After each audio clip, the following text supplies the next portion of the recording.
Murilo, obrigado. Você de fato cobriu todo o terreno. Eu tenho certeza que estimulou aqui o apetite das perguntas aqui. Então eu vou recolher algumas perguntas aqui.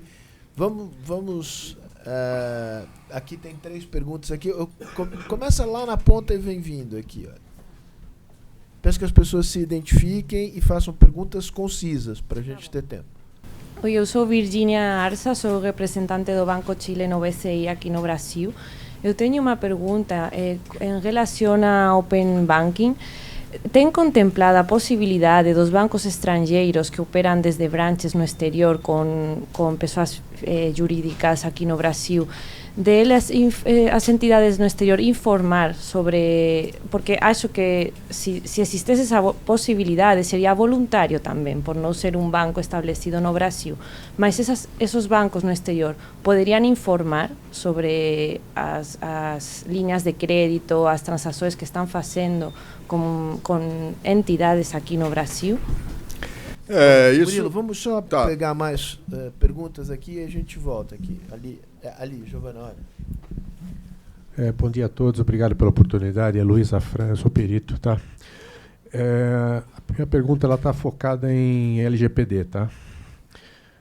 Poderia explorar um pouco a maturidade da cadeia de custódia das informações transacionais na jornada da LGPD? Murilo, você entendeu? Eu não entendi nada, mas você deve ter entendido. Sim. Obrigado. Orteio, aqui na frente. Obrigado, Fausto. Murilo, é o seguinte... Se apresenta, Orteio. Sim, doutor Murilo, você fez uma explanação muito importante e colocou principalmente a questão da importância digital e o fim, praticamente, de todo o sistema de agências, 5% só de agências no Brasil, uma automação praticamente quase que total na parte digital e internet bank. Eu pergunto para o senhor, isso é tudo muito importante. E os empregos? Nós estamos num país em que estamos com sérios riscos da própria democracia, que ela não está em risco somente porque o mundo é assim, ela está em risco porque há uma grande concentração de renda, um grande desemprego, uma exclusão social enorme. E eu gostaria de perguntar, como é que vocês, não sendo responsáveis por isso, mas como é que vocês veem esse problema? Que mais tarde ou mais cedo vai resultar a fatura disso.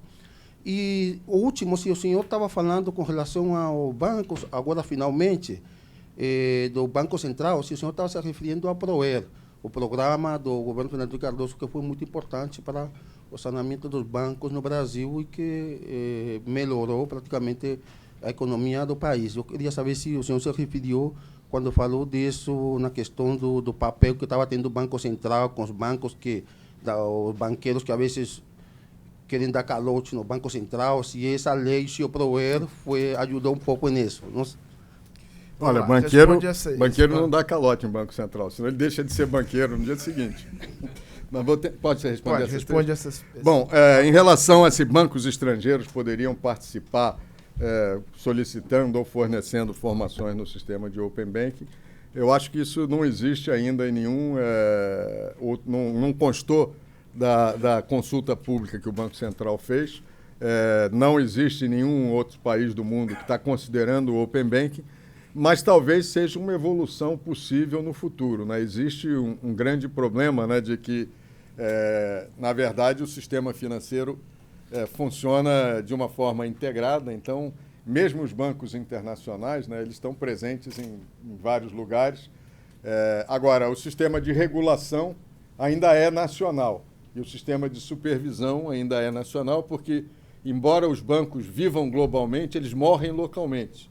Então, na hora de enterrar o defunto, é a autoridade local que tem que fazer. Então, por isso, ela tem uma certa precedência em relação aos outros. Então, é um tema que não foi explorado ainda. Acho que há uma possível evolução futura. Bom, LGPD e a maturidade da cadeia de custódia para cumprir... Da informação transacional para cumprir essa coisa. É um tema bastante difícil, né? A LGPD foi um passo importante. mas um passo muito largo que o Brasil deu num período de tempo muito curto, tentando copiar o modelo europeu. Né? A lei LGPD é a Lei Geral de Proteção de Dados. Lei Geral de Proteção de Dados. Então, é uma lei que foi aprovada, o ano passado, tramitou desde 2012 no Congresso, foi aprovada o ano passado e vai entrar em vigor agora em agosto desse ano. Pois é. Então, essa lei, ela copiou, foi uma lei que foi mandada pela presidente Dilma ainda para o Congresso, relatada pelo deputado Orlando Silva aqui, de São Paulo, ela basicamente copiou o sistema europeu.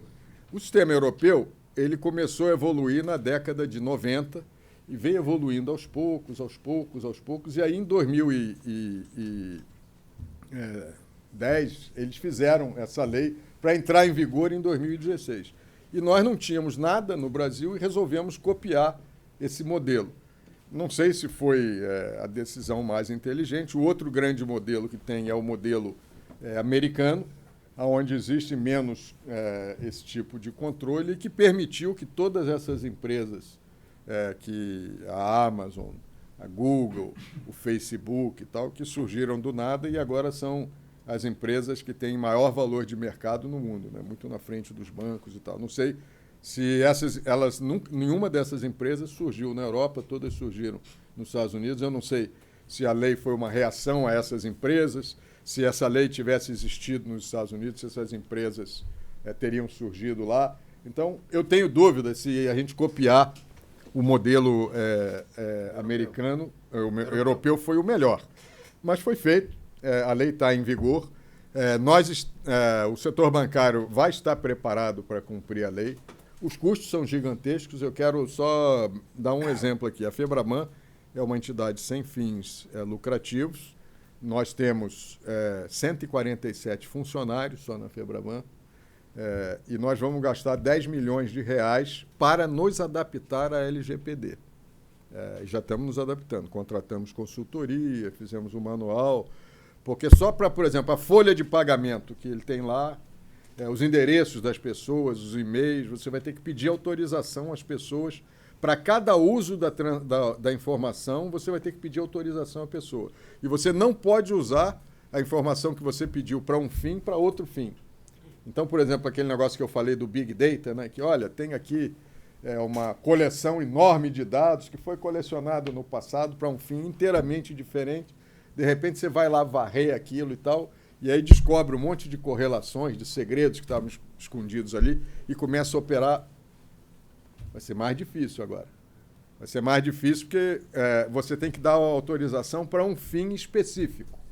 E se não for para um fim específico, você vai ter que consultar a pessoa se ela quer manter. Então, para você cumprir essa lei, você tem que seguir o dado durante toda a sua vida. Você pediu um dado para uma coisa, você tem que ficar seguindo esse dado a vida inteira e dizer, esse dado foi concedida a autorização só para isso.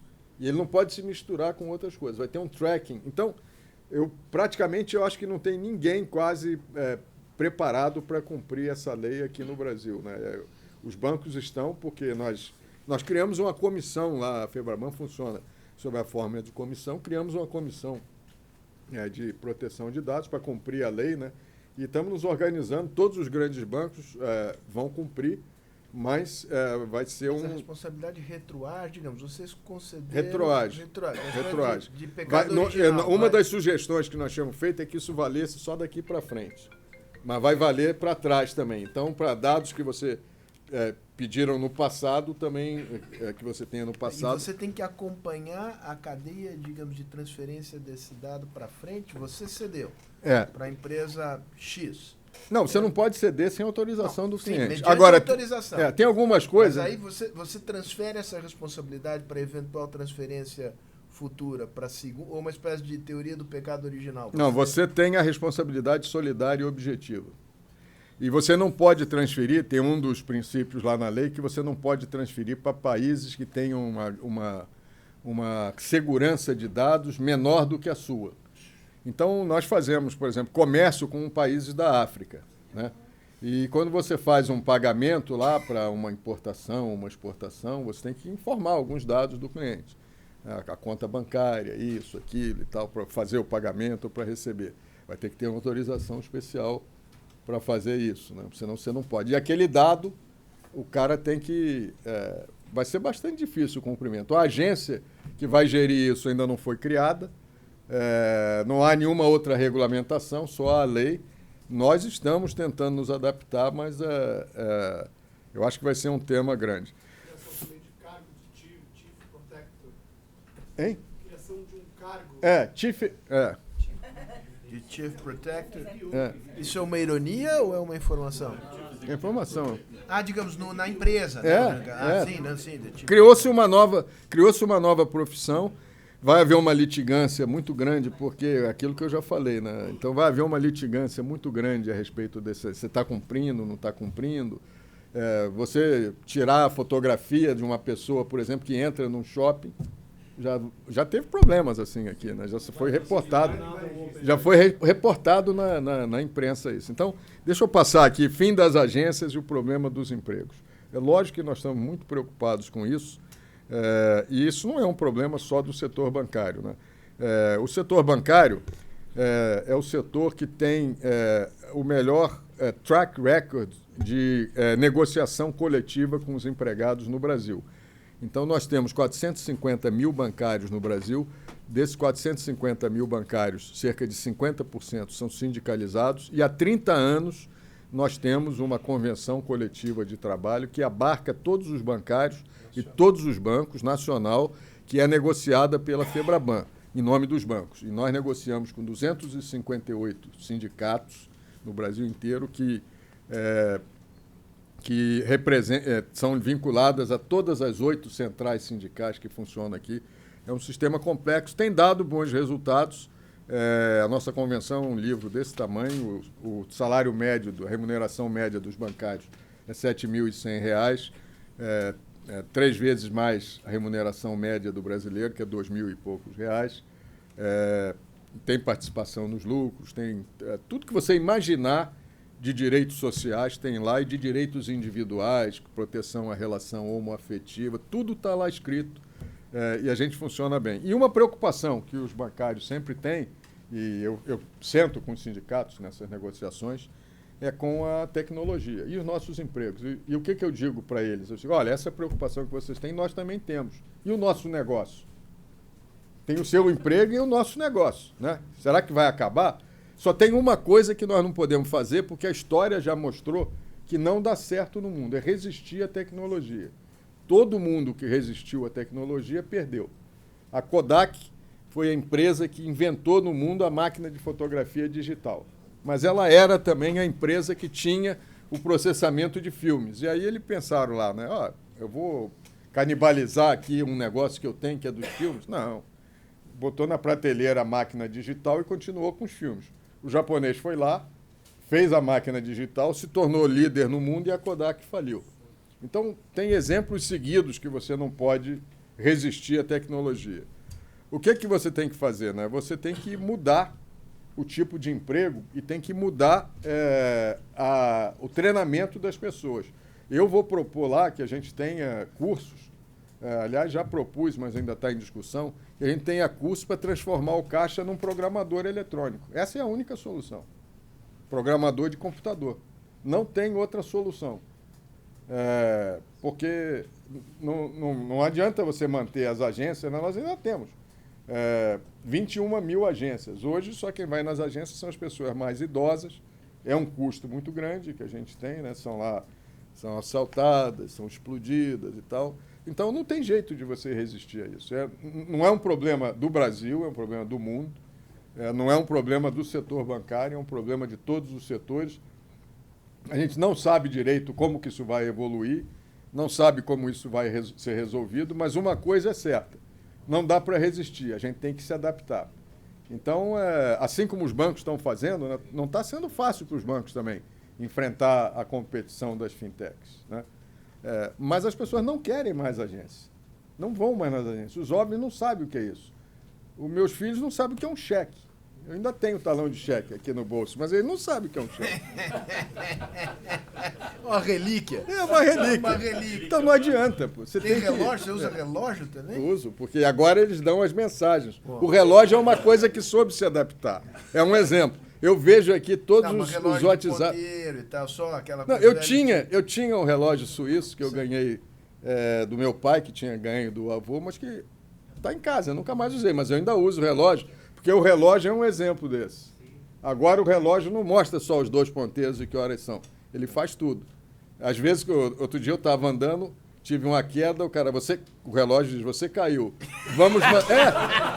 Você teve uma queda grave, vamos ligar para a emergência. Então, estou falando sério, pô. E ele ria ou não? Não. Aí você tem que dizer, não, eu não caí, eu estou caminhando e não sei o que e tal. Então, o jeito é se adaptar. Muito bom, nós vamos correr para cá na passagem, Otávio, aqui. Do Proer. Não, o Proer foi ótimo. Eu não falei nada de Proer. O Proer acabou. Os bancos não vão dar calote no Banco Central. E o Proer não tem nada a ver com essa discussão aqui. O Proer foi um sistema que foi muito bem feito na época de evitar que nós tivéssemos uma crise bancária quando acabou a alta inflação no Brasil. Os bancos eram sócios do imposto inflacionário.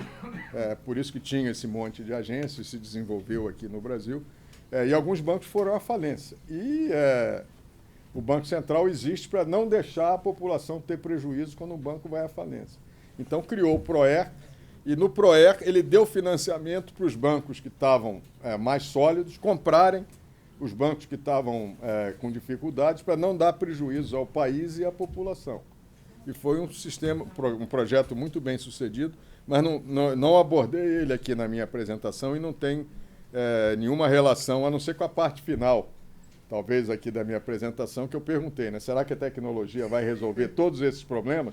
E aí nós vamos poder abolir Banco Central, abolir emprestador de última instância e tal, e aí vai ser um free for all para todos? Seria o ideal, né? Inteligência artificial serve tanto para formulação de estratégias, cenários, consulta talvez de análises financeiras. Não, deixa. Tudo isso, o uso da inteligência artificial nas operações, como é que o senhor vê isso? Minha pergunta você tem que ver bem rapidinho que o Otávio estava aqui. Eu tenho 2 perguntas. Vamos lá. Então. Tem um grande banco no Brasil que está utilizando 1.000 pessoas que estavam no atendimento telefônico, no telemarketing, né, para treinar a inteligência artificial. Eu não vou mencionar qual é o banco, talvez alguns me conheçam, saibam. Estão treinando. Isso é uma coisa muito bacana. É um pessoal que não tinha a menor. Eu vou contar para vocês. É um exemplo. Um pessoal que não tinha a menor possibilidade de inserção, de inserção profissional que está treinando a Bia. Só para mencionar. Mas o Sérgio sempre me cobra para ser rápido, então eu vou. Lá no Fórum Econômico Mundial de Davos, uma das discussões nos últimos anos que tenho acompanhado de perto é que a grande ameaça para a indústria bancária não são as fintechs, são as big techs. Então, eu queria que você falasse um pouco das big techs como a grande ameaça à indústria bancária mundial, que parece que é a questão relevante. Fintechs se integram de uma maneira absolutamente harmônica, não vejo nenhuma questão. E outra coisa que, dentro desse mesmo contexto, outras discussões que parecem consensuais no mundo hoje, um olhar mais macroeconômico, é que há 2 setores no mundo que estão, vou usar a palavra declínio, porque por ausência de outra, uma indústria automobilística em franco declínio mundialmente, olhando 5, 10, 15 anos à frente, né? E a indústria bancária, financeira bancária e não bancária. Esse é o olhar mais macroeconômico. Na minha modesta visão, faz todo sentido imaginar que elas vão perder peso relativo, ainda que a importância delas vai talvez até ser maior do ponto de vista da funcionalidade, da produtividade. Eu queria que você reagisse a essa reflexão. Bem, em relação à inteligência artificial, foi dado aqui um exemplo, por exemplo, de como os bancos estão usando inteligência artificial e tentando evitar o desemprego, pegando as pessoas que atendiam os telefones e tentando que essas pessoas ensinem a inteligência artificial. Nesse caso, adiando o desemprego, né? Porque você está treinando o inimigo, né? Aí a última coisa que a maquininha te diz é tchau, perdeu o Playboy, né? Tchau. Não, mas aí você vai aprender a fazer isso, né? Não está treinando o inimigo. Então, a inteligência artificial, no fundo, são esses algoritmos, né? Você descobre alguma coisa, ensina através de algoritmos a máquina, em uma determinada situação, tomar uma determinada atitude, e alguns desses algoritmos, e a inteligência artificial, permite que a máquina aprenda com dados novos, aprenda com novos erros e tal. Então, falando aqui, por exemplo, eu li um artigo uma vez, há pouco tempo, de automóveis que são autoguiados, né? Ele demorou, parece que, 5 horas para fazer a primeira viagem de ida para um lugar totalmente dirigido. E o retorno foi muito mais curto, porque ele já tinha aprendido muita coisa na viagem. Então, eu acho que foi de Rubinho Barrichello e voltou de Ayrton Senna. Exatamente. Talvez vai acabar com os financial advisors. Eu acho que tudo que... Você tem razão que o risco maior é das big techs, se elas resolverem entrar, né? Mas tudo que eu falei se aplicam a ambas. As fintechs, é verdade, eles vão talvez criar bancos, né? Ou vão entrar em parceria. Até agora, eles não quiseram entrar. Todas as big techs estão fazendo parceria. Então, nos Estados Unidos, por exemplo, o caminho que as big techs adotaram, né, é fazer parceria com o sistema bancário. Aqui no Brasil... porque é uma atividade muito difícil de você exercer. Todo mundo acha que é muito lucrativo, né? Mas o setor bancário, por exemplo, aqui no Brasil, de 2005 até o ano passado, ficou entre o 5º e o 15º setor mais lucrativo do Brasil. Nunca foi o primeiro. A imprensa publica que a gente tem lucro de 60 bilhões, né? E todo mundo acha que é muito dinheiro. 60 bilhões realmente é muito dinheiro. Quando você divide pelo capital, a taxa de lucro é 15%. Esse é o retorno on equity aqui, médio do Brasil, tem sido esse. Então, tem vários outros setores que é melhor aplicar dinheiro do que aplicar em banco se você estiver visando o lucro, né? Então, as big techs têm a capacidade tecnológica, e têm a capacidade financeira, e têm os clientes para entrar, e são realmente uma ameaça significativa. Mas o que eu falei a respeito das fintechs, eu estava falando fintechs e big techs, né? Vamos ser rapidinho aqui, olha. O declínio, né? O declínio foi, eu acho que foi a pergunta que eu fiz no final, né? Eu acho que as notícias a respeito da morte do setor bancário talvez estejam um pouco exageradas, né? Peso relativo. Vai diminuir, né? Não é muito, né? A gente sabe que os bancos representam 6% do PIB, né? O setor financeiro é 6% do PIB. A indústria automobilística acho que é 10% do PIB. Talvez eles consigam inventar, com essa inteligência artificial, né, veículos que sejam... mas está havendo, sejam autodirigíveis, mas está havendo uma mudança muito grande nos hábitos dos consumidores, né? As pessoas não querem mais carro. Eles querem outras formas, né? Então, é possível que diminua ainda mais. Vamos lá. Então, Marcelo, Ranieri, pegando uma carona no que você comentou de quem quis se opor à tecnologia ficou para trás, eu queria ouvir sua opinião em relação a 2 pontos. Que o blockchain parece resolver para mim metade, pelo menos, desses problemas levantados. E outro ponto é o medo e pânico hoje do setor bancário mundial frente a iniciativas como o Libra, não o Libra esterlina, o Libra do Facebook, e em especial se é um medo de sair da sua zona de conforto. Então você tem o Western Union aí numa transferência bancária cobrando taxas que hoje via cripto você consegue fazer com custo muito menor via blockchain, ou se também tem uma questão de regulamento de certamente criar uma mudança abrupta mundialmente em tão pouco tempo. Legal. Você quer... É que se eu abrir para você, eu vou ter que abrir para ele lá na ponta também. Você consegue, Murilo, mais 2 perguntas rápidas? Tudo bem. Eu tenho que... tá certo. Você tem que estar no aeroporto que horas? O voo saiu 1h30. Tem que estar lá 10 para 1. Não. Responde essa pergunta e vai embora. Posso fazer? Pode. Não pode. Pode, deixa agora fazer. Rápido. Tá bom. Vai perder o voo. Eu queria fazer uma pergunta para ti, Murilo, como que tu vês a questão da... eu não sei qual é o melhor termo em português, talvez você possa me ajudar. Fala em alemão. Level playing field, vamos dizer. O banco, o setor bancário é um setor extremamente regulado, né? E você mostrou que isso tem uma implicação sobre custos enormes. Agora, para os entrantes, né, as fintechs e as big techs, eles estão digamos, nas franjas ainda do... Eles não estão no core do sistema bancário, do business bancário, né?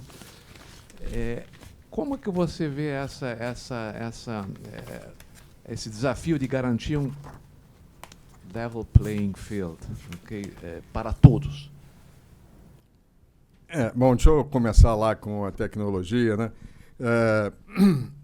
Na verdade, né, os bancos não reagiram à Libra. Acho que quem reagiu foram os bancos centrais. Talvez você esteja se referindo a Banco Central, né? Mas os bancos não têm essa preocupação competitiva, né? Eu não sei se realmente o sistema em que a Libra foi apresentada funciona, né? Porque o principal problema de todas essas moedas eletrônicas é a alta volatilidade, que existe também nas moedas oficiais. Nós estamos vendo agora um período de grande volatilidade, mas tem alguém por trás que resiste, tem o poder de emitir moeda. Então, a ideia que eu entendi da Libra é que eles iam ter uma cesta de moedas e o preço da Libra ia variar de acordo com essa cesta de moedas, né? Mas quando houvesse uma variação assim, muito abrupta e subisse muito, da onde que eles iam tirar o dinheiro para garantir isso? Eles iam emitir mais libras? Eu acho que esse é que é o problema fundamental, né? Nenhuma dessas moedas, elas são realmente... não cumprem o papel da moeda, porque a moeda ela tem 3 funções. É ser uma unidade de conta, no qual você possa botar os seus preços. O pão vale 5 cruzeiros, ou reais, né? Ou libras. O Murilo é antigo mesmo. Ou bloco, ou uma dessas criptomoedas. Aí o preço varia daquilo, vai mudar o preço do pão naquele dia, né? Então é uma unidade de conta, que você faz os contratos naquela moeda, que estabelece seus preços naquela moeda. Essas moedas não preenchem essa qualidade. A mesma coisa para transações. E reserva de valor, a mesma coisa. Então, elas não são moedas, elas são ativos financeiros de alto risco. E eu acho que isso é que preocupou o Banco Central, uma coisa que é um ativo financeiro e não é moeda, ser vendido como moeda para a população como um todo, né? Bom, eu tenho que ir embora, porque agradeço muito o convite aqui. E da sua pergunta... do Arno. Deixa eu... Qual era mesmo? Murilo, você quer que já chame um táxi aqui? Não, meu carro está aqui na frente.